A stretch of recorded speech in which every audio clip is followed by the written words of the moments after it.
Millaisia rahasummia niin pyörii vaikka Cannonballissa? Millaista liikevaihtoa esimerkiksi sun aikana pyörittelit? Ei mulla semmoista kirjanpitoa ei varmaan ole, mutta sanotaan nyt näin, että isoin huumausaine-erä, mitä Cannonball osti mun aikana, maksoi 280 000 €. Sen verran laitetaan niinku rahaa yhteen huumausaine-erään. Ja sitten se jaetaan siinä chaptereiden kesken.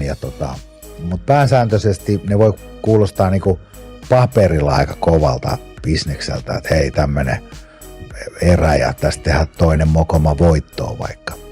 Mutta Suomessa ei ole semmoisia ihmisiä, jotka pystyy ostamaan käteisellä noin isoin määriä huumeita, vaan ne yleensä myydään velaksi ja sitten sitä velkasuhdetta ruvetaan hoitaa.